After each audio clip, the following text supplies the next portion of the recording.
story for this weekend. So on Saturday night, there was a whole bunch of hullabaloo over some demon thing that was going on. There was like a demon that was going to help us find a necromancer that we were going to kill, who was part of the cult or something, and this demon had like defected from the demon lord that it served or wanted to usurp them or some shit. I don't really know what the deal was story-wise. All I know is that there's this figure called the Man in Black who I was done interacting with over the course of the last two years-ish, you know, however long Xenostrand's been running. This character, the Man in Black, has been part of the plot. And when this character was first introduced, I had a problem with them. And I have a problem with them just generally, because I think it's a point of bad design when this happens. And this is not a jab at any of the people who wrote for Xenostrand or any of that stuff, but it's a point of bad design when you introduce a menacing character, and they're super menacing and super suspicious and evil, and people don't know what to do about them. And they're functionally immortal. Like, no effect calls for everything that you could possibly do to them. You throw a spell, no effect. You hit them with a weapon, no effect. You hit them with a different weapon, no effect. You hit them with a different weapon type, also no effect. You hit them with what you think their weakness must be, no effect.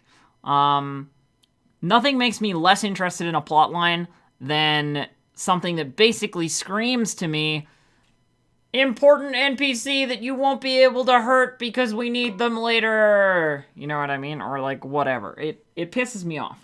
And there are so many better ways to do this. Okay? Like in my opinion, as a person who, you know, cares about this kind of stuff. I've never been a shaper, but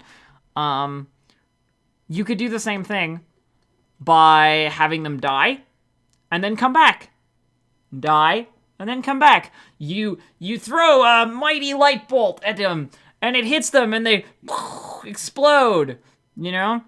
And moments later they reappear in a shadowy cloud and go like, well, that was very rude, you know? But nothing pisses players off more than them spending skills that they only get a couple of times a day and nothing happening, right?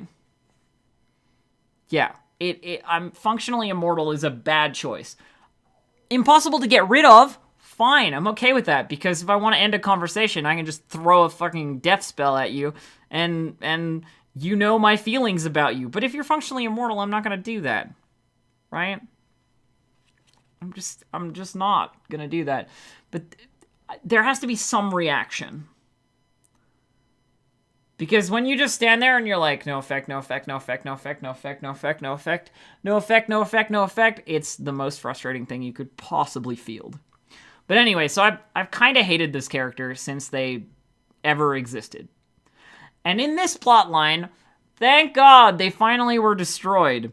Absorbed by this demon that betrayed us or some shit, and he became like a super demon.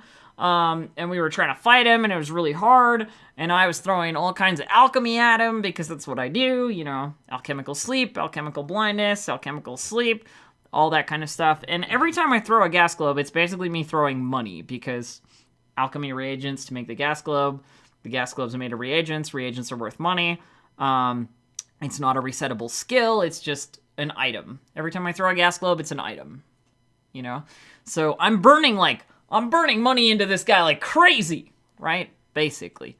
Because I want to kill him. He's a big stupid demon and he's just in my way. And he's hurting my friends. So I'm trying to kill him. And eventually, while I'm throwing stuff, alchemical blindness, and he goes, what the hell, you know, and like he's actually blind. So it worked. And as soon as a low-level thing works, I know to use the high-level shit. So it was like, alchemical blindness, alchemical slow death. And he goes like, you I'm going to kill as many of you as I can, and like turns and starts rampaging through people because he's got 60 seconds till he hits his death count, because that's what slow death does. I hit him with a slow death gas globe, the big demon bad guy. And so he's choking out, and about halfway through the 60 seconds, at around 30 seconds, he's like, I have to leave, I have to get a cure, you know, or whatever, and tries to like infernal walk away into hell, you know, and like people interrupt him and like make sure he can't get away and stuff. And at the end, he's like kneeling there on the ground as he like chokes out and like falls, you know, like staggers down, like coughing and stuff. And I'm standing in front of him, and he falls over on his face, and I'm like, yes! And then the NPC, Wes, who's playing them, goes, hold! And everybody stops, and Wes goes, explosive death, 20 elemental fire, 20 feet. You know? So we look around, and there's like 100,000, there's like all of the player base standing within 20 feet. So he hits the ground, explodes, kills like 5 people, and the others only survive because of armor or because of, you know, some other thing. And so there are 5 people in their death count because elemental damage takes you straight to your death count. Which means we need a life spell for them. And we, you know, we gather them up and we put them on a couch and we link their hands and we cast a healing hand spell, which means that the healing that we do to one person will heal through all of them. And then we get a life scroll harvested on them, and nobody died. Nobody died, thankfully. But it was a tough fight. And once again, Tawney with the killing blow, slow death gas globe, you know. She didn't mind killing evil stuff. Yeah. The one thing I didn't like about it, there wasn't any loot. 0 loot from super big beefy ass demon. And I asked Wes about it, and he was like, well, he exploded. Like, okay, fair, but like, I threw 60 gold worth of stuff at him to make it happen. You know? Like, it's like, okay, I'm not gonna argue it, it's fine, but it would have been nice to get like a catalyst or something, just anything, a tag, you know, the heart of a demon or something I could do something with. But yeah, so no loot from that. And that was a problem for me for a lot of this game. There was just like no loot. Goblins throwing alchemy, I loot them. There's no alchemy on them. You know? I don't know.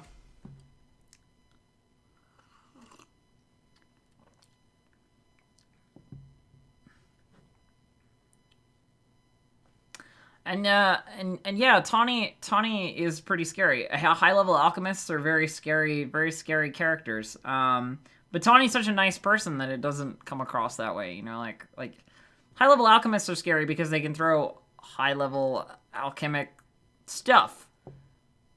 But Tawney doesn't really throw deaths at people. You know? It's just, like, not a thing that she does, because that would be really rude and mean and hurt their feelings.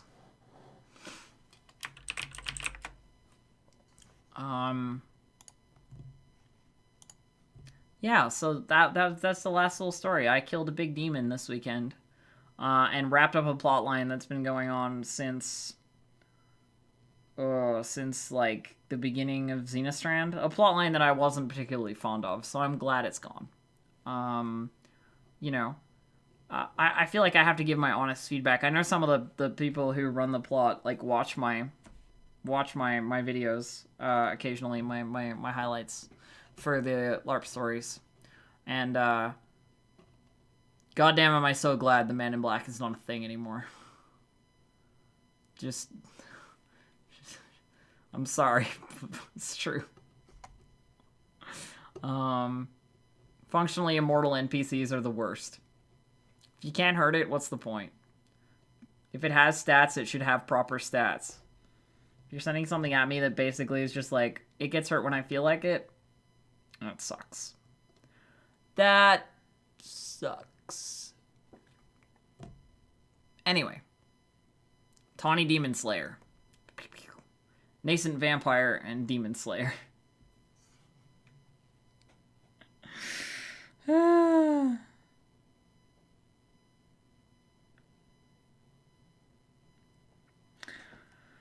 during the last fight with some goblins who had taken over a ship and like used alchemy and all this business, I did use my dodge to avoid some of their stuff. So the vampire powers did come out, and I don't think anybody noticed, but you know, it's a thing. I mean, yeah, Daphne, she's not a different person. She's just hungers for blood now. I mean, when she becomes like a proper vampire, if she ever becomes undead, that's a problem because the undead have a thing that's like hatred for the living. You know what I mean? Like over the course of being undead for several months, you start to despise the living because you just want to eat them, right? So I haven't seen it roleplayed very well, but I plan to roleplay it. You know what I mean? Like the idea that there is this like disdain for the living that the undead have.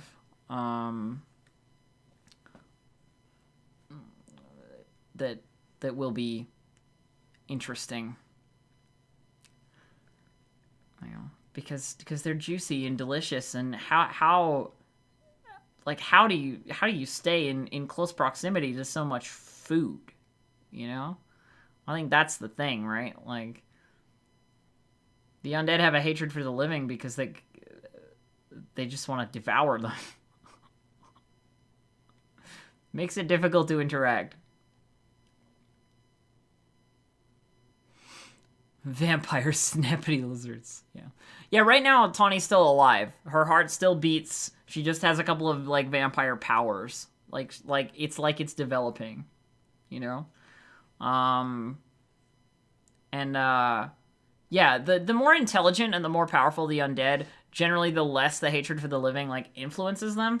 But Tawney is like, I don't know, she's the kind of person who would be influenced by stuff in her brain, right?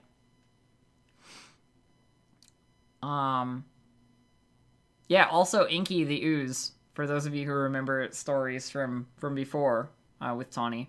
Inky the Ooze is still a thing. I've been feeding it and taking care of it. And if Tawney were undead, she'd be able to pet it. Because it deals infliction damage, and infliction is healing to undead.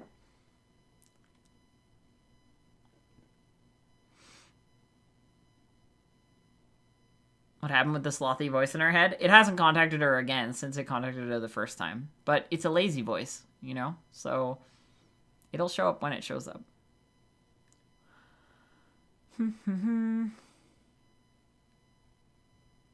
Anyway, I think that's all the stories. Yeah.